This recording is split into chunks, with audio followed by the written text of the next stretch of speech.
All right, page 195. Let's take a look at number 6. In exercises 1 through 10, determine the open intervals on which the graph is concave upward or concave downward. So since they give us the graph, this one we can determine visually.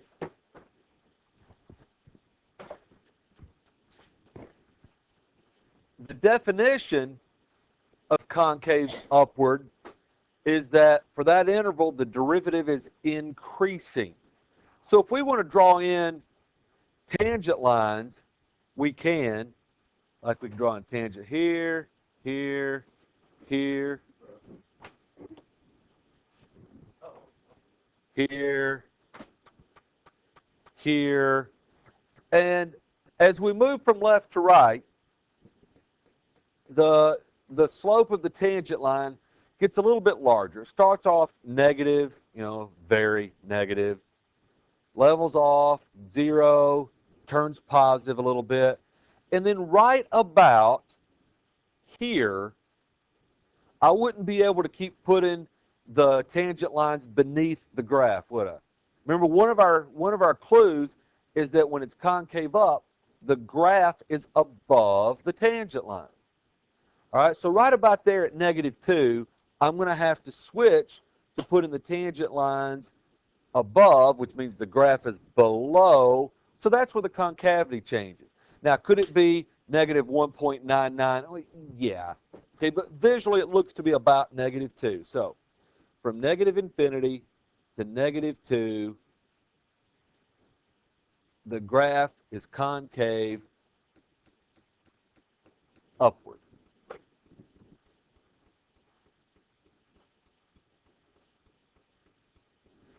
And then starting at -2. It's concave down, but it's not concave downward for very long, because I could put a tangent line above, put another one there, then right about there at 0, all of a sudden, the graph's not going to be below the tangent lines anymore.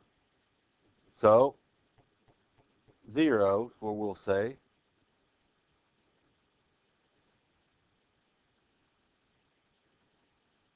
And I've run out of screen on mine, even though you've got more there. Concave downward. All right, then it's concave upward again from 0 to about what? About 2, about right there.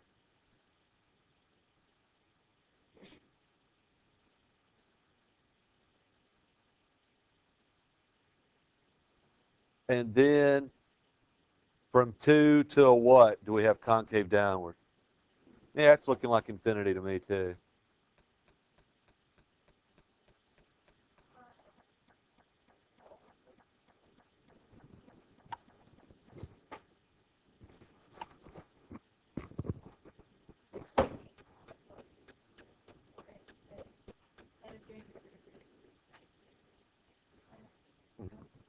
Yeah. Okay. So now, in fact, that leads into what I want to talk about next. So let's just choose a chunk. Let's go from -infinity to -2. So for that whole space, that function is concave upward, which means the derivative is increasing, which in turn means the second derivative is positive. Then, from -2 to 0, we've got concave downward, which means the derivative is decreasing, which means f double prime is negative. Then we've got concave upward again, which means the derivative is increasing again, which means the second derivative is positive again. Then we've got concave downward, which means the derivative is decreasing, which means the second derivative is negative. Those things always go together. concave upward, increasing derivative, and positive second derivative, those three things always go together. If you know one of those three things, you know all three of those things. Concave downward, derivative decreasing, and second derivative negative, those three things go together. If you know one of those three things, you know all three of those things. Okay? All right, let's do another one. Number 12.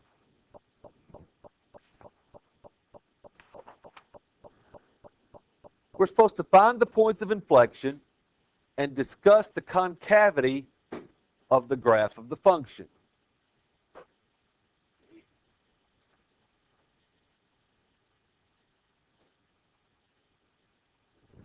All right, so f of x equals 2x cubed minus 3x squared minus 12x plus 5.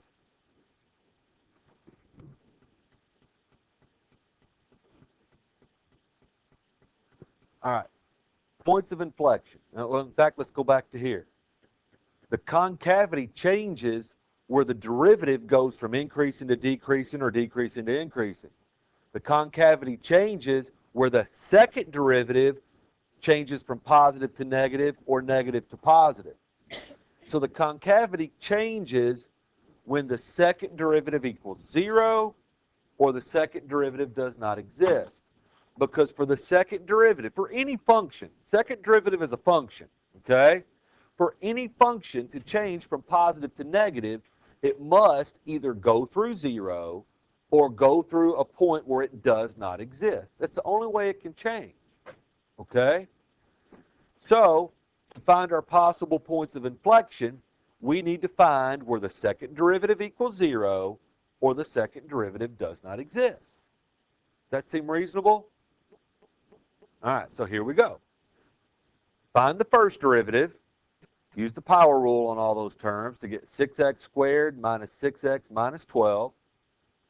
Find the second derivative, power rule again, 12x minus 6.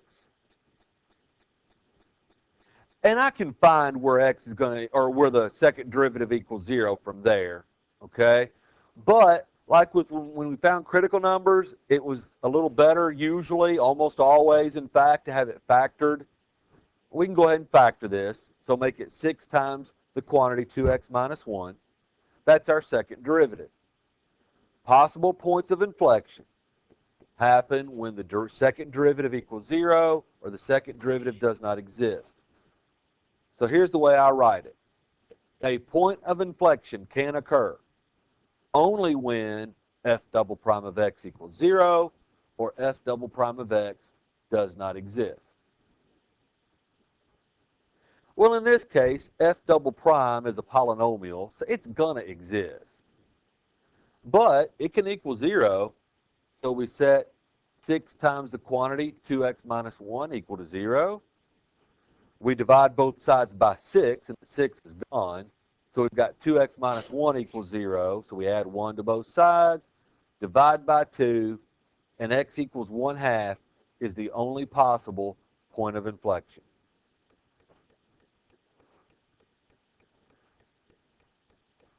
And now we're going to find out the concavity. So look, here's the way it works. If that's the only place where the concavity can change, if I discover what the concavity is when x equals -10, won't the concavity be whatever that is from -infinity to 1/2? Because it can't change anywhere else. Then I find what the concavity is at +10, and whatever that is, that's got to be what the concavity is from 1/2 to infinity, because it can't change anywhere else. Yeah, it could be upward on both sides. We can get a false alarm, just like we could with the critical number. Okay? Now, that means, isn't that essentially the same idea we had with the first derivative test? It's just that now we're thinking about the second derivative. So the test for concavity looks very similar to the first derivative test. It's just that we're using the second derivative. It's not the second derivative test. That's a different one. I'll show you that one in a minute. So I'm going to have an interval, and their interval, you know, if it's a closed interval, you start at the left end point. If it's not, you start at negative infinity. You go to your first possible point of inflection. Then your next interval starts it there, goes to the next one, there to the next one, so forth until you run out of them. Then you go from the last one either to the end of the closed interval or to infinity. In this case, it'll be infinity. So for us, the two intervals we need, and it's just two, go from negative infinity to 1/2, and then from 1/2 to infinity. Because the only place that the concavity can change is at x equals 1/2. So I don't need to worry about any place else. Then I pick out a test number. Pick out any number you want that's between negative infinity and 1/2. I chose 0. And then let's go look at the second derivative. If I put 0 right there for x, what's the sign of the second derivative? It'd be 6 times -1, so it's negative, isn't it? So the sign of the second derivative is negative, and we now know that when the second derivative is negative, the concavity is downward.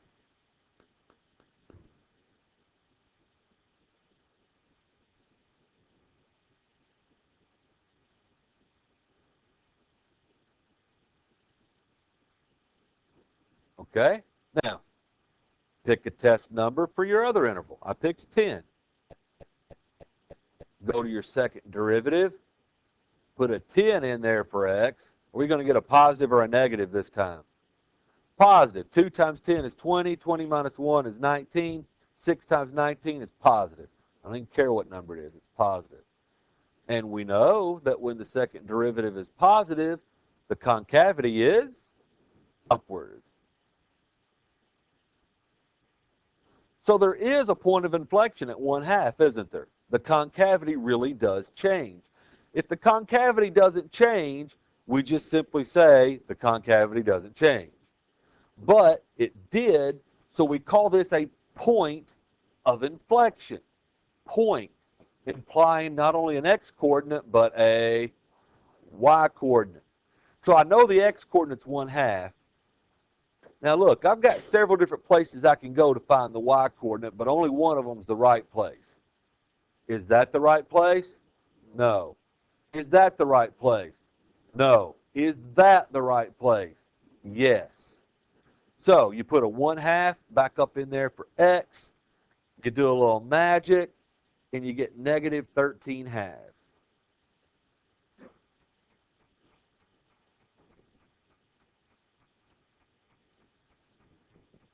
So 1/2, negative 13/2 is a point of inflection.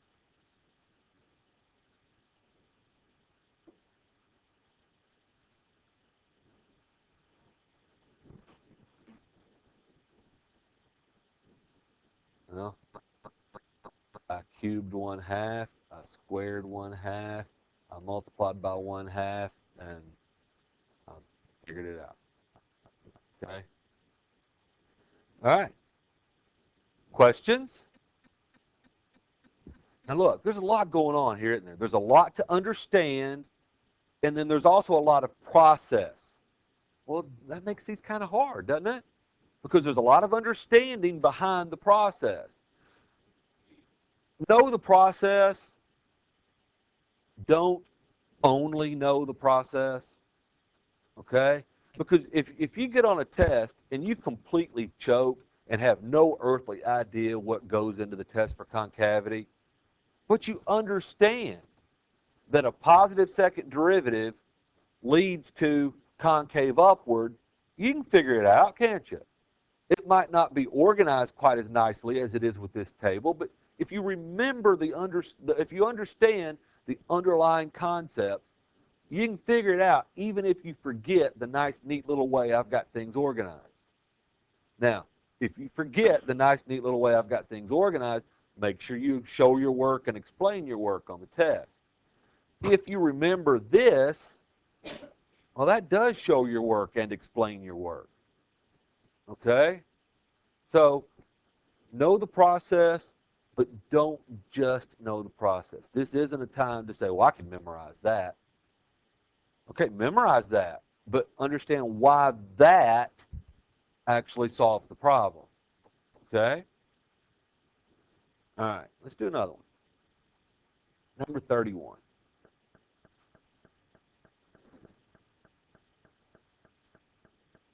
Find all relative extrema. Use the second derivative test where applicable.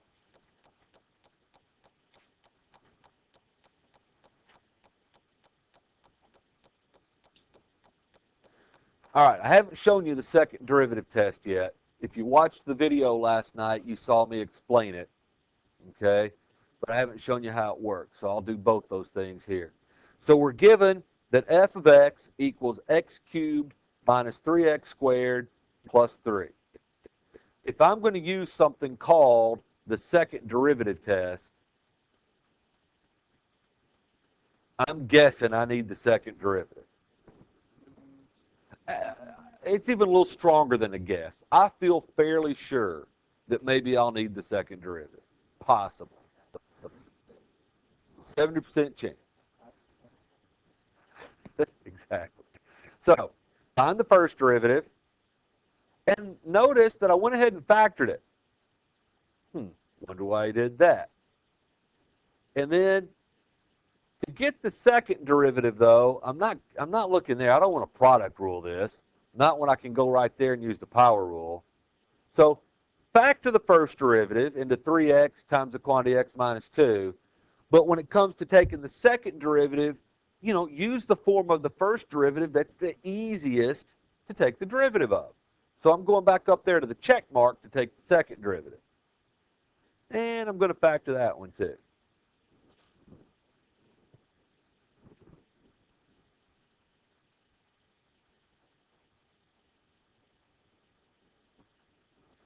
All right, now, why did I factor the first derivative?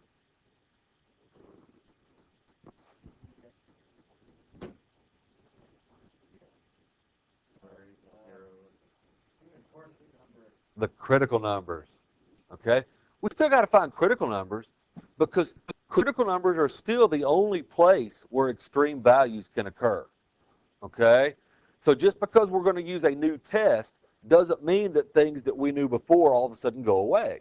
The only place an extreme value can occur is at a critical number. So, you haven't forgotten this, have you? Critical numbers occur when f prime of x equals 0 or f prime of x does not exist.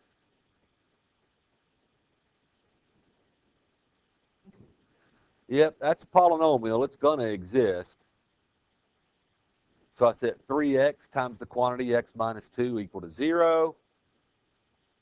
Well, if x equals 0, the 3x is 0. And if x equals 2, the x minus 2 is 0. So x equals 0 and x equals 2 are the critical numbers. Yes. Yep. Use the first derivative to find your critical numbers.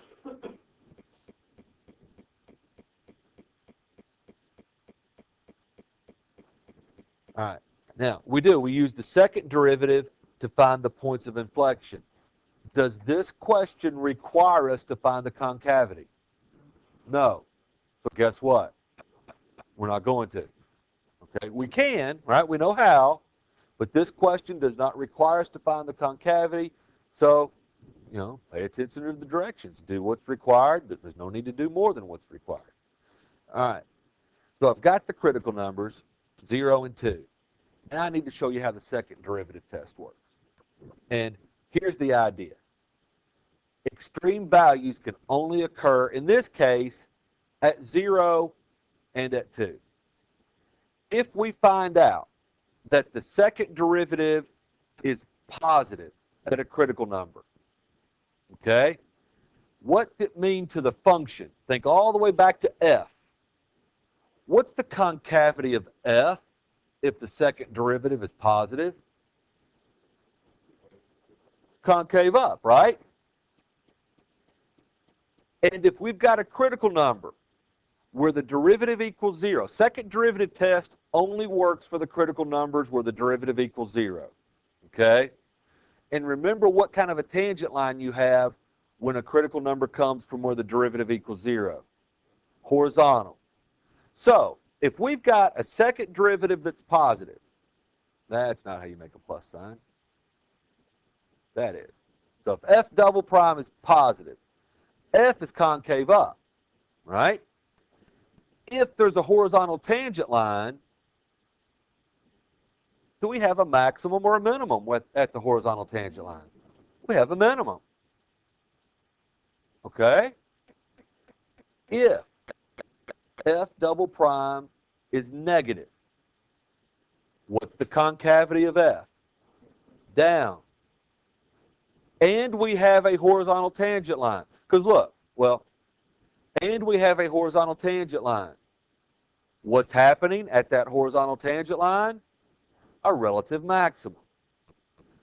You might, I mean, look, if we have concave up, but no horizontal tangent line, we don't have a max or a min, do we? If we have concave down, but no horizontal tangent line, we don't have a max or a min. But when the two things occur at the same time, okay, when we have concave up and a horizontal tangent line, it's a relative minimum. When we have concave down and a horizontal tangent line, it's a relative maximum. It's only when f prime of x equals 0. So here's how the second derivative test is going to work. We need to know a critical number. We need to know what the sign of the second derivative is at that critical number. And then that will lead us to a conclusion about an extreme value.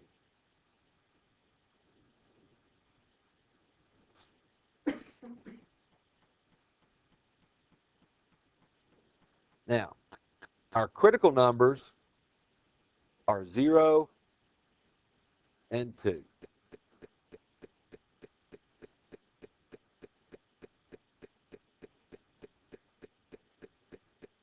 Now, when x equals 0, what's the sign of the second derivative? Look, here's the second derivative. If x equals 0, is the second derivative positive or negative? It's negative. All right, that means that this is going on, doesn't it? Since the second derivative is negative, the function's concave down there, and since there's a horizontal tangent line at 0, so in other words, that x-coordinate right there would be 0, we've got two things going on at the same time. We've got concave down and a horizontal tangent line, so that must lead us to a relative maximum.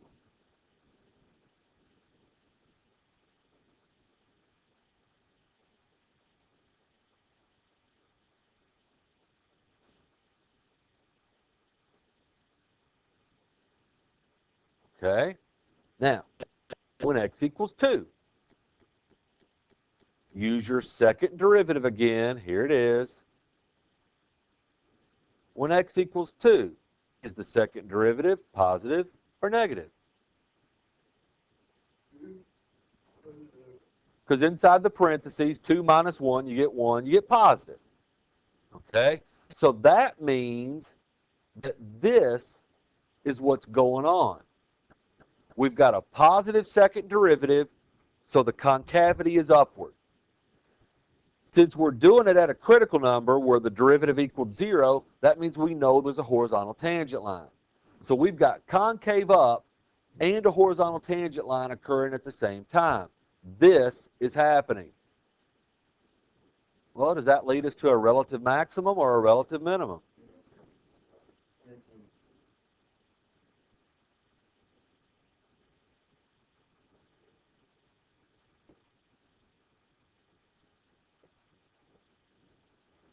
Now, just like when we were doing the first derivative test, we've now discovered the x-coordinate that gives us a relative maximum is 0. The x-coordinate that gives us a relative minimum is 2. But we still need to find those maximum and minimum values. Unless they tell you otherwise, you need to find the value as well. Okay? So, take 0 and put it where? F, F prime, or F double prime? F. When x is 0, what does F equal? 3. So, 0, 3 is a relative maximum. And you know that your relative minimum occurs when x equals 2. So take 2,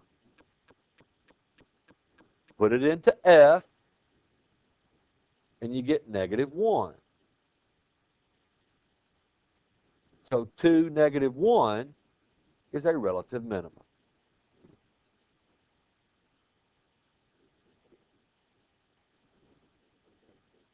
Put 2 back into F, and that'll get you your -1.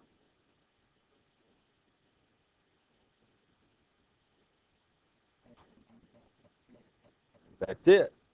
Let's make sure that's it. The directions said to find all relative extrema, use the second derivative test where applicable. That's exactly what we did. We're done.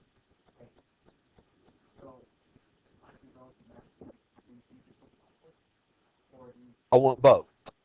I want both. Now, let's see. What was I going to say? If, when you try the second derivative test, the second derivative equals 0 at a critical number, you're going to have to try the first derivative test. Because 0 is not positive, 0 is not negative. Okay? So there's no conclusion. It doesn't necessarily mean there's no extreme value there. It just means no conclusion. So you have to do the first derivative test. If the second derivative equals 0, if we'd plugged 0 into the second derivative and got 0, then we'd have to throw the second derivative test away and use the first derivative test. It might mean there's no extreme value. It might mean the second derivative test just doesn't work for that one. Okay? Also, the second derivative test only works for horizontal tangent lines. It only works for the critical numbers where the derivative equals 0. So when we were finding our critical numbers, if we got 0 and 2 from where the derivative equals 0, and then we had gotten, 18 from where the derivative does not exist, I don't want to use the second derivative test because it won't work for that one. Because, think about it. If the first derivative does not exist when x equals 18, the second derivative is not going to exist when x equals 18. So the second derivative test isn't going to tell you anything. Okay? So only use the first derivative test from using the critical numbers where the first derivative equals 0. We will still be using, it's not even a might, we will still be using the first derivative test. It's so quick and easy once you get used to it. See, once you've done enough of this and you see 0 and 2 of your critical numbers, it'll be second nature. You'll think, 0, that's negative maximum. Then you'll think, put a 2 there. Oh, that's a positive second derivative. That's a minimum. You'll be able to do it without writing the chart out after you've done enough of them. Okay? So when's the second derivative going to be a nice test? Polynomials. That's when we like it the best. Okay? All right, let's try 46.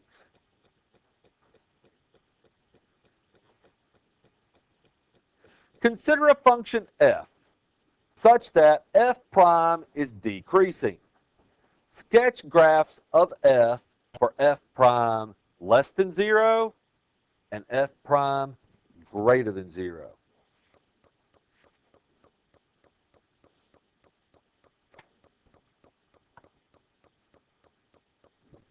All right. What does it mean when they tell us that f prime is decreasing? Well, if f prime is decreasing, the second derivative is negative, and F is concave downward.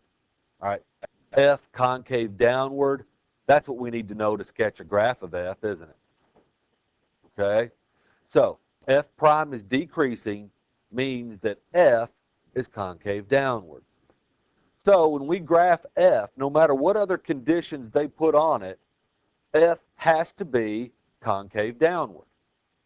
Okay? Now, we look at part A here. If F prime is less than 0, in other words, F prime is negative, right? If the derivative is negative, what's that tell you about F? Is F increasing or decreasing when the derivative is negative? It's decreasing. So for part A, we need to draw the graph of a function that's concave down and decreasing.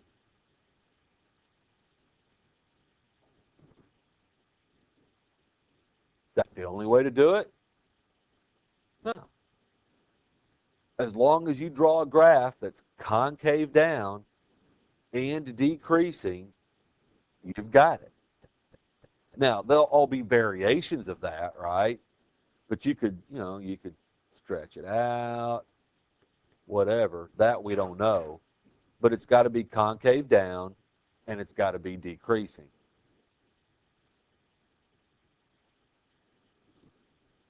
Any questions on part A? All right, do part B.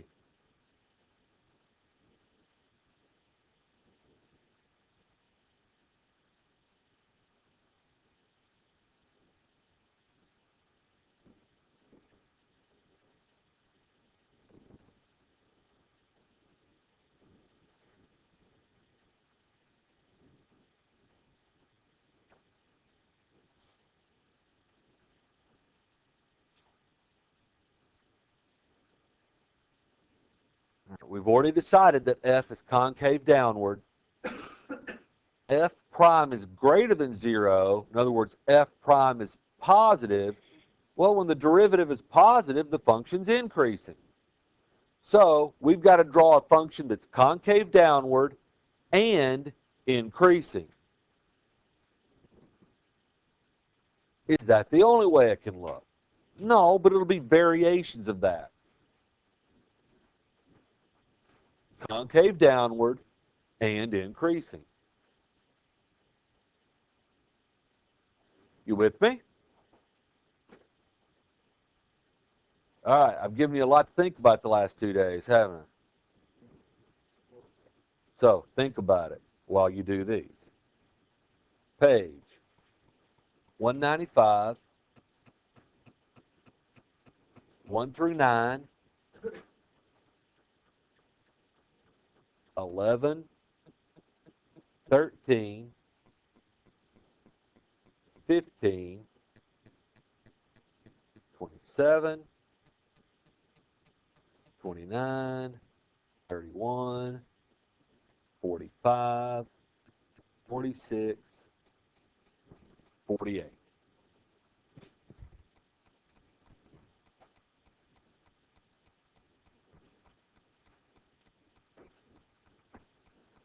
So page 195 is where you start, 1 through 9, 11, 13, 15, 27, 29, 31, 45, 46, 48.